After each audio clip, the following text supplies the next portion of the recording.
morning. Today I'm going to talk about Canadian gaslighting. Uh, so this happened to me yesterday, just like an example of it. Um, Basically, it happened to me with my auntie. She's like a boomer, age 69. I love my auntie. She's really a very loving and nice woman. But this kind of thing still happens pretty much all the time with boomers, is they gaslight you really heavily. Um, when you bring up the truth or reality or something that's going on in the world, and then they try and feed back what you said to you through their worldview, and it's just like very gaslighting. So, anyways, the example is this. So, she picked me up. We're gonna go to a yoga class. We go once a week to like a class where you work out the muscle knots laying on like wooden bricks, and it's really good actually. And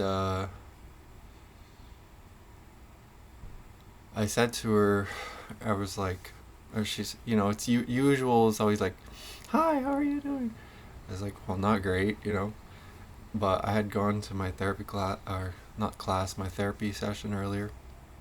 And I told her, no, I just went to my therapy earlier and didn't do a whole lot today. And then uh,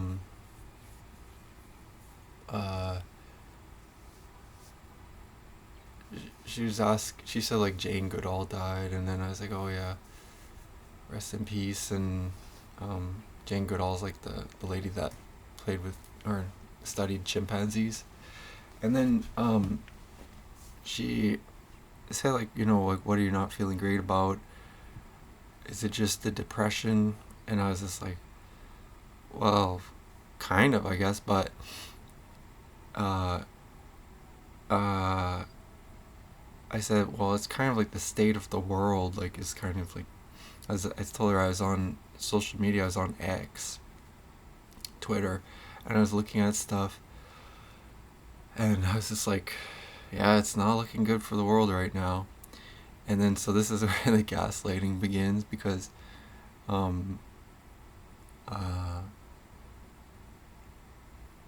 she's just like telling me, like, I was like, look at Dearborn, Michigan, it's like 55% Muslim. And she's like, so what's the problem with that? I was like, well, they're gonna take it over and they're gonna, impose Sharia law if they get in big numbers. And, she's just like, doesn't believe that. She says she has like Muslim friends or something. And she's like, they don't do that in Muslim countries. I said, well, in some Muslim countries they actually do, like Iran. And so, you know,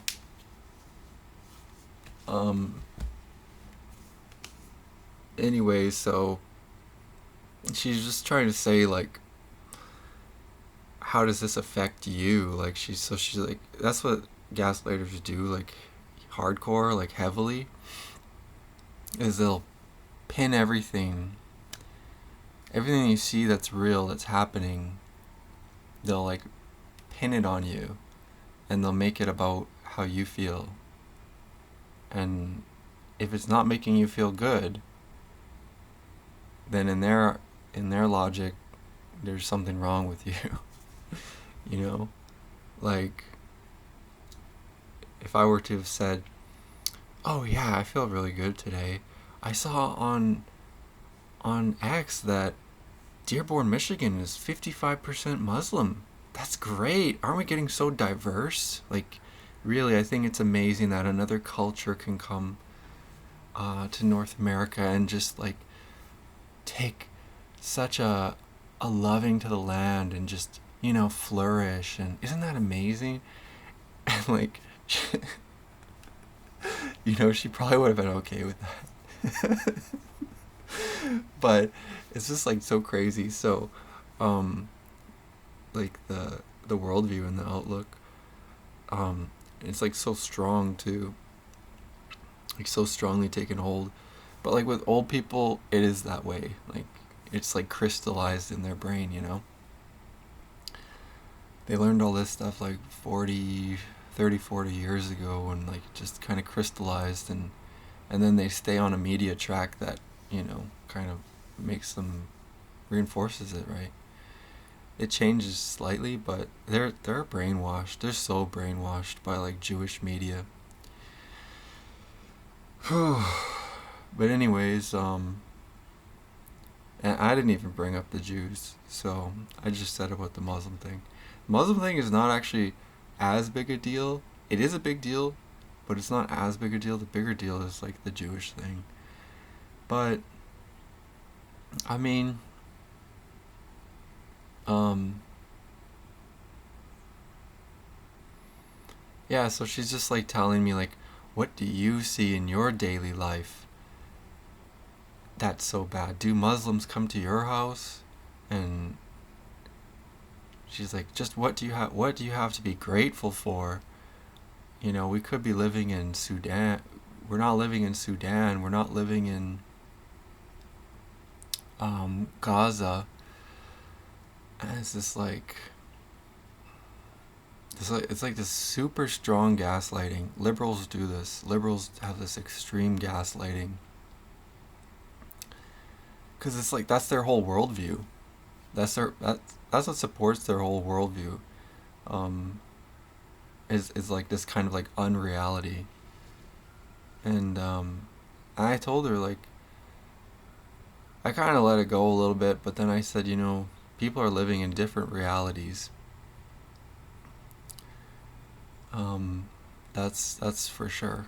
So, anyways, there's like barely anywhere you can get with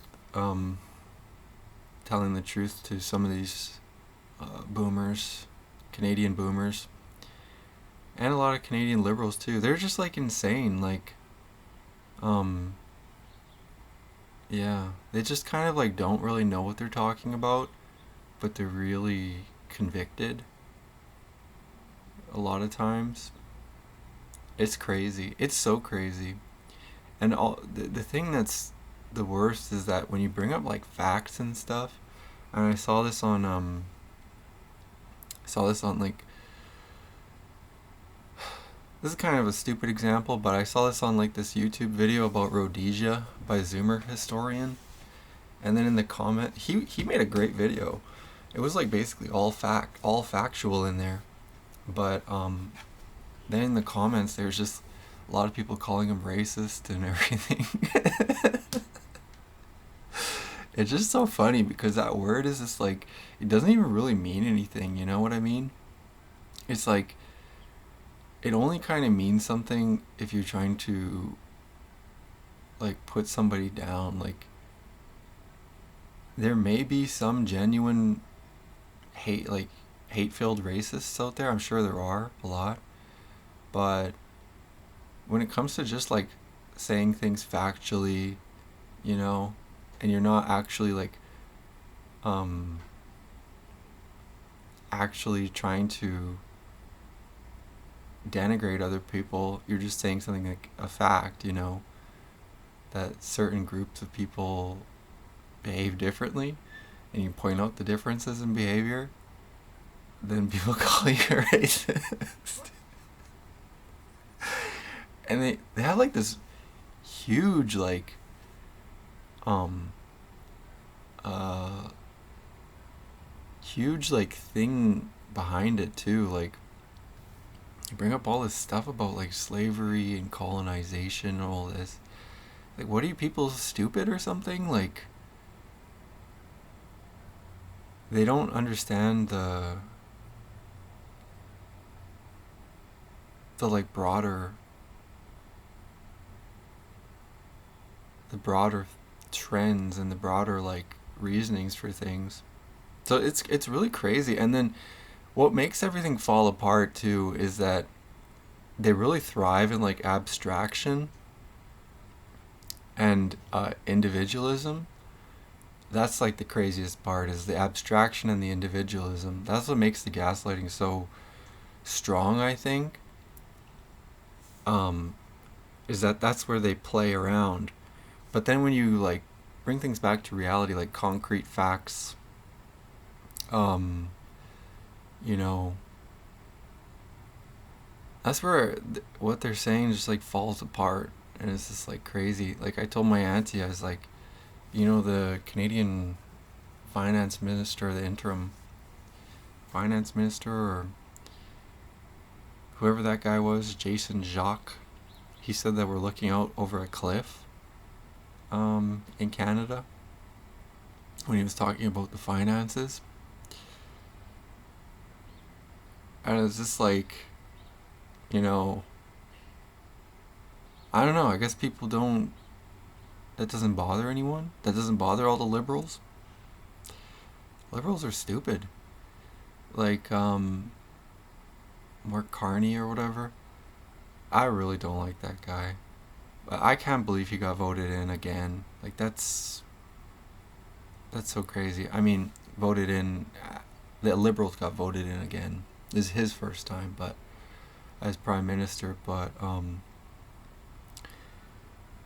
yeah, they just they haven't done a good job for this country. If you look at graphs, like real GDP and everything, so this country's screwed. Canada's done, and that's what I'm kind of saying. Like, it's kind of like people are living in different realities. The older population, the boomers, they have kind of like wealth already. If you look at graphs, they have a ton of wealth compared to the younger population. And so what the younger population is doing a lot of the time, I think, is being sort of obsequious or ingratiating with the boomers a lot of the time. And there's sort of like an interplay. The young population, they want the wealth that the boomers have. They want to drive around in their parents' cars, live in their parents' houses, go to their parents' cabins and vacation homes and everything. And so, I don't know, it just kind of is that way. But I think that the gaslighting in Canada is so strong. So strong. And it's weird too, because you never get a good conversation, And also, I believe this is an important point, is that people don't really know what makes something true. And I studied this, this is like a forever thing.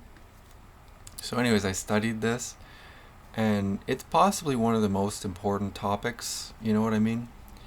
Because it's how you will move around in the world and live your life, is what you believe is true.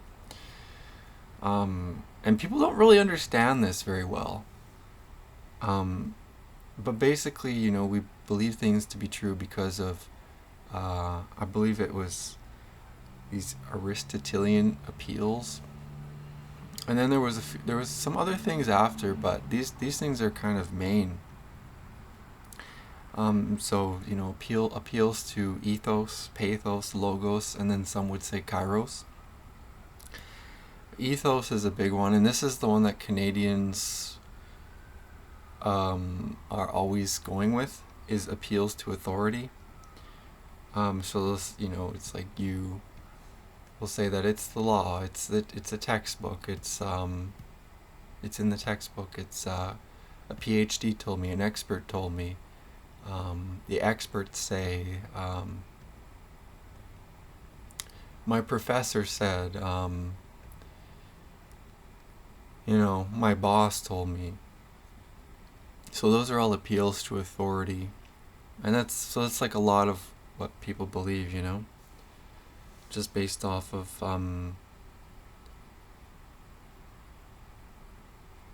who that person is, that is saying what they're saying. And then pathos is appeals to emotion. This one works the best on women.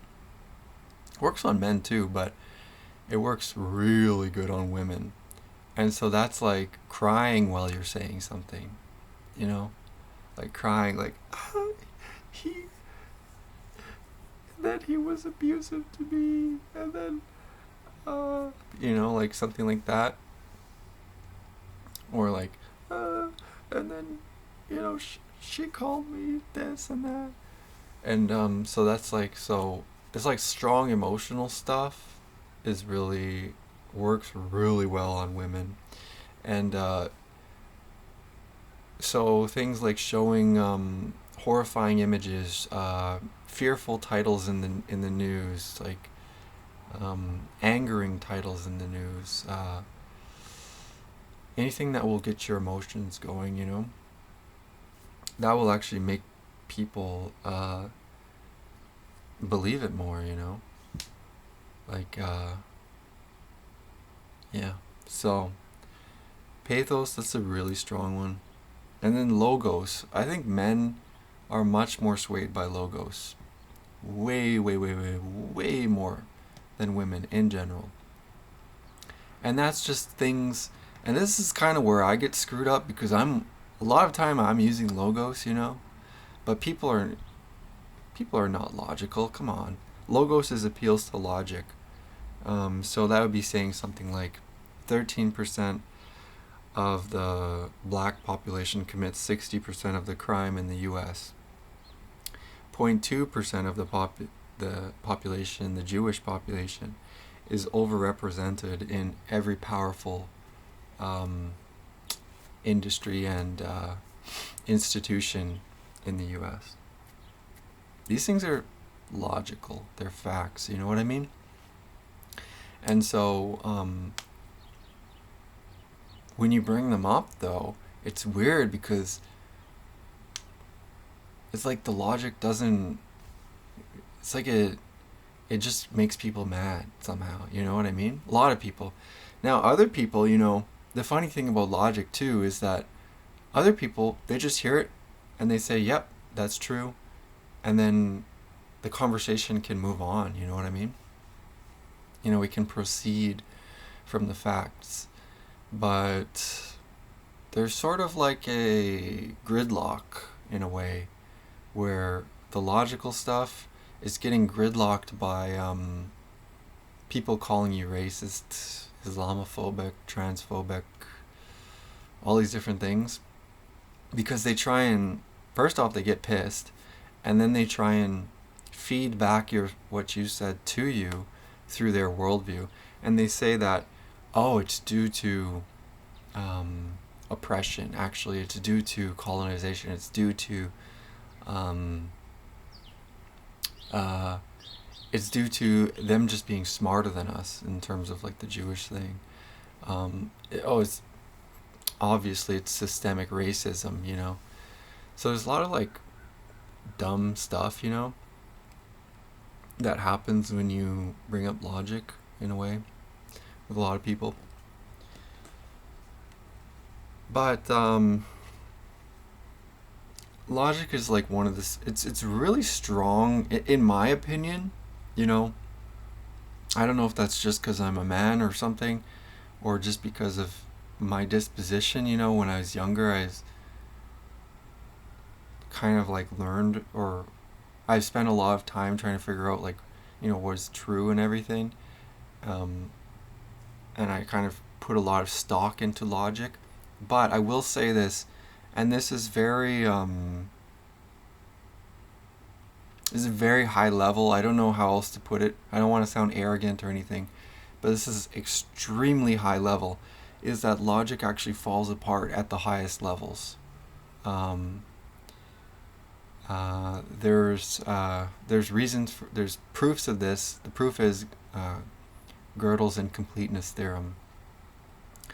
And then there's other things with logic where it falls apart. If you read Gödel, Escher, and Bach, he will talk about that.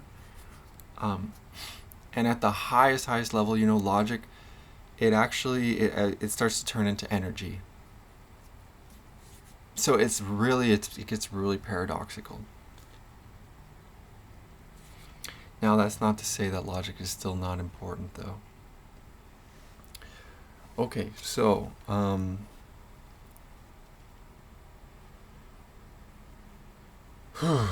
yeah, the last one is kairos, and some people say this one is true, and some people say it's not. Well, I don't know. I haven't really heard anyone say it's not true, but I always thought it was an optional one.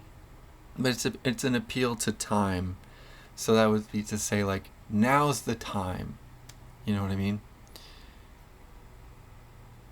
We're here. Now's the time to believe this, to do this. There was this old meme Justin Trudeau used to say in response to things. He would say, "It's 2015." When he first got elected, I think he would say, "It's 2015." You know, that was his justification. Him telling you to believe something is saying that it's 2015. So yeah. So if I were to say like to you to like you need to believe my message, it's 2025. So you know.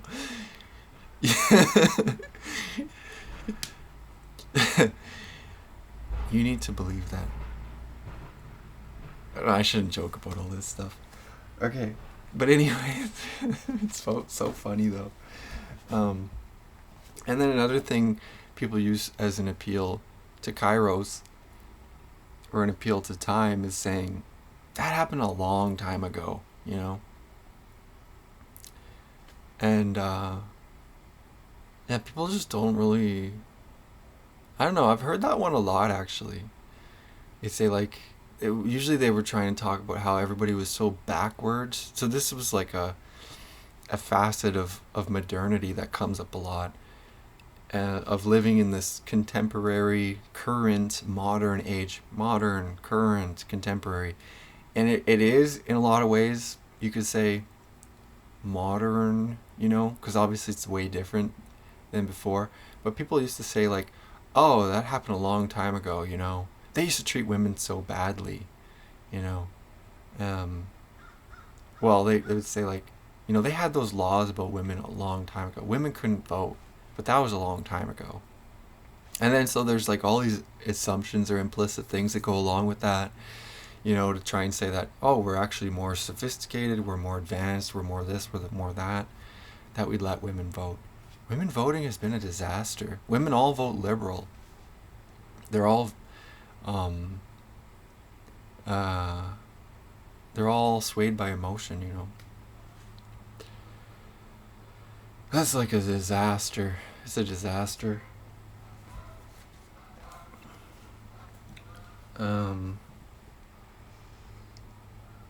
and by the way, I don't have a perfect solution, but I can definitely point out that, you know, things are not looking good, and women vote for more and more policies that make things worse, you know, immigration and everything.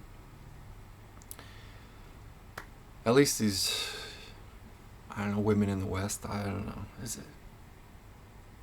It's a big topic, but so I guess so. Then, what really matters? And this is going back to my original point about the gaslighting thing, where I said about um, when people gaslight you, they really isolate you as an individual. They really try and spin everything into you and how you're feeling. And their implication is that you, as an individual, you know, you're bringing up these facts about reality, but you're kind of wrong. You know, there's something not right with how you're seeing things. You know, you're not seeing things as other people are seeing them, and oh, your focus is wrong. And so they make it about like, you know, how you're weighting things. And that's actually a huge point, is the proportionality or the weighting of what's important, when it comes to just all the general facts and everything that are out there. But they put it back on the individual. So what really matters is actually a group consensus. And this is like a complicated thing, but it is what really matters. Because mainly group consensus is what people go with. You know, I'm talking about the masses. I'm talking about all the people, you know what I mean? And what happens a lot of the time is that the masses kind of split into these factions. And so what matters, you know, truth matters, obviously, but what kind of makes a difference, at least in our time, to people in the moment, is group consensus, is interjudge agreement. When somebody agrees with you, and